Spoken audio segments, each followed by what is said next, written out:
Hello everyone, my name is Tabby and welcome back to my channel Keeping Tabs. Today I'm doing my October TBR.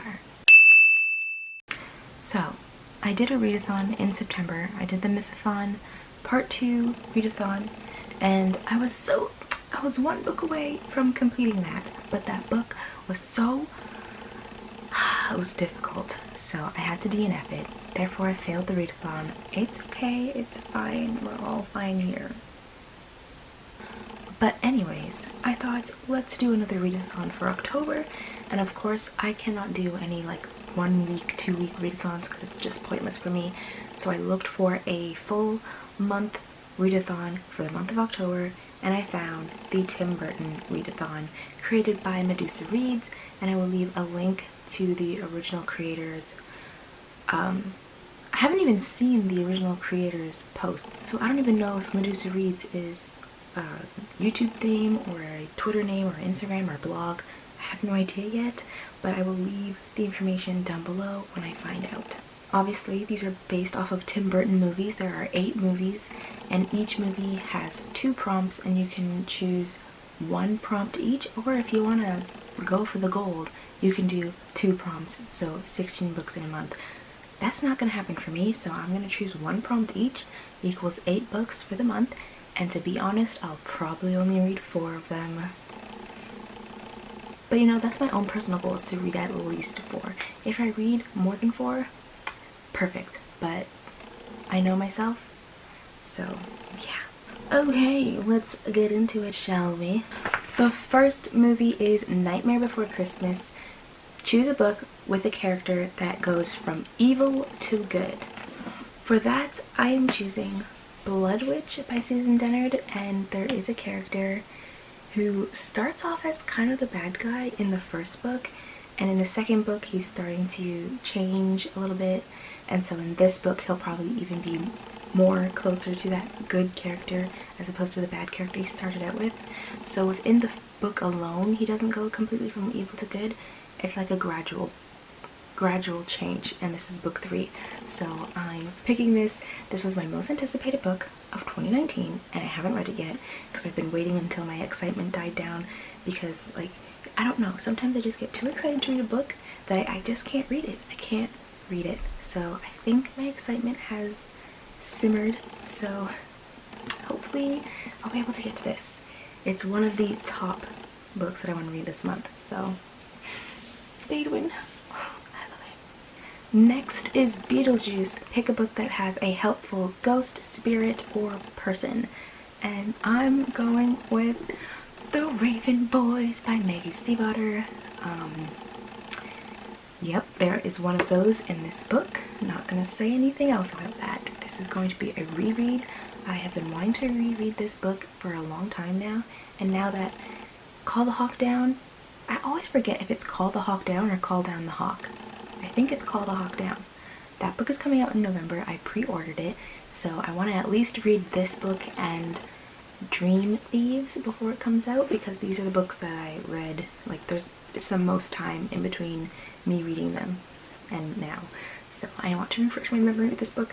Freaking one of my favorite YA series ever. So freaking good. It's about this girl who befriends this group of boys who go to an all-boys school and are on the search for a dead Welsh king, because they heard that if you wake the king then he'll grant you a wish, and she's like, you know what, these are my people, I'll go on with it, I'll go with them. And there's obviously more to that, but that's just like the short version.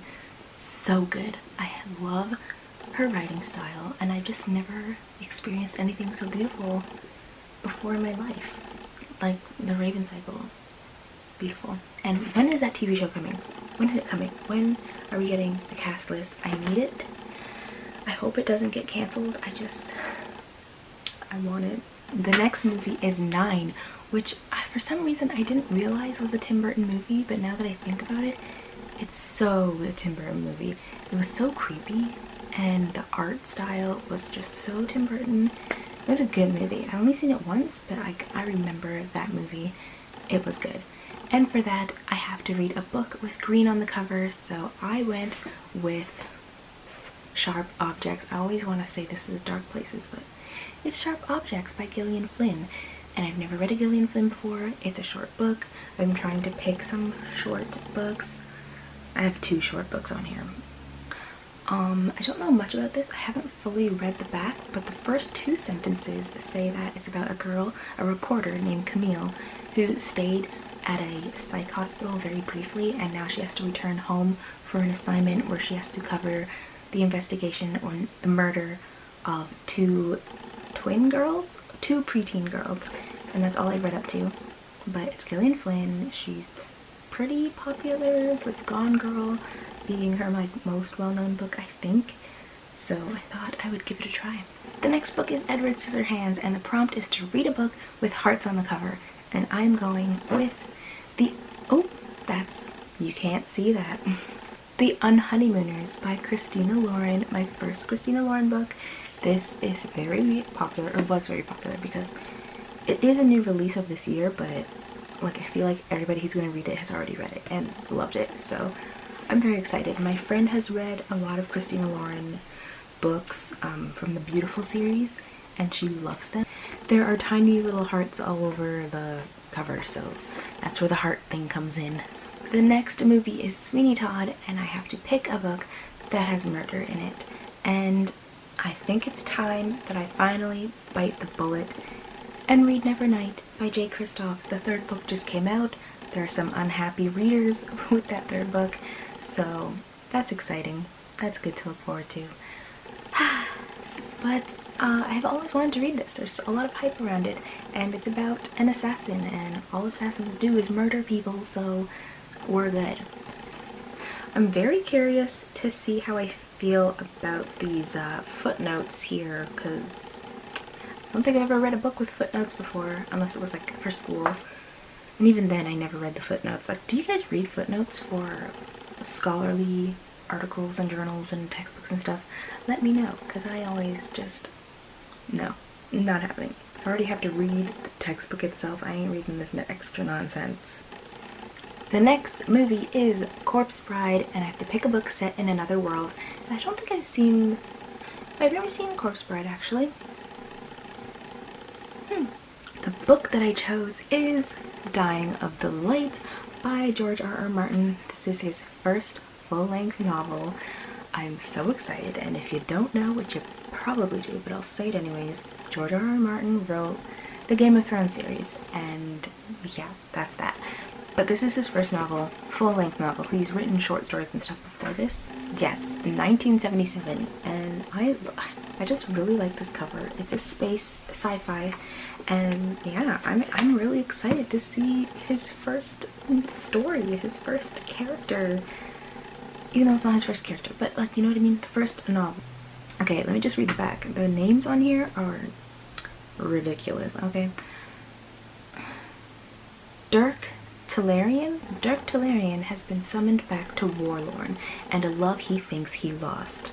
But Warlorn is a dying world, and Gwen Devano is no longer the woman he once knew. She is bound to another man, a barbarian, and needs Dirk's protection. Of course she does. Of course she does. He will do anything to keep her safe, but an impenetrable evil. No, it's not evil, it's veil. An impenetrable, and I can't say that word. Veil of secrecy surrounds them all, making allies indistinguishable from enemies. In this dangerous triangle, one is hurtling towards escape, another toward revenge, and the last toward a brutal, untimely demise.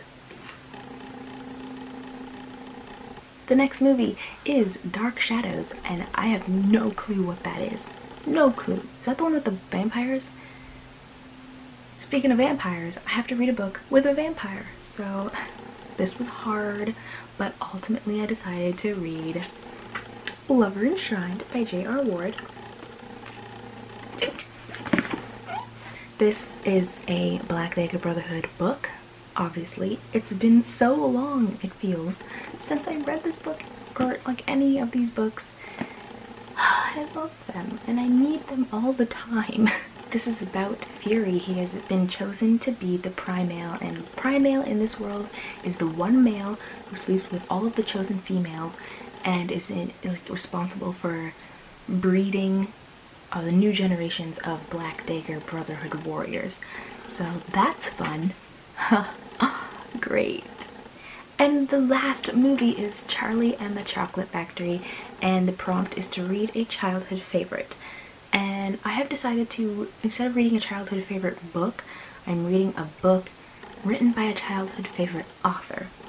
And the author is S.E. Hinton. She wrote The Outsiders, one of my favorite books of all time. So I decided to read Rumblefish by S.E. Hinton, and I have been looking for this book for so long. I finally found it the other day.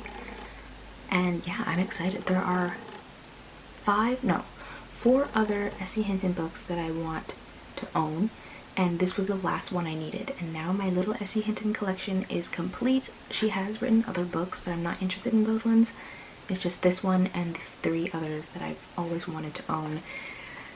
And I have it. So I will be reading Rumblefish. It is really, really short, so maybe I'll start with this one. I don't know. Anyway, that is the end of the video. Yeah, let me know if you guys are participating in any readathons. I know there are like a bunch of random little readathons happening within the month that are only like a week long, and maybe I'll try one of those, and maybe I'll try to fit these books into those. I don't know. Let me know what you're doing for your October TBR. Thank you for watching, and I will see you guys later.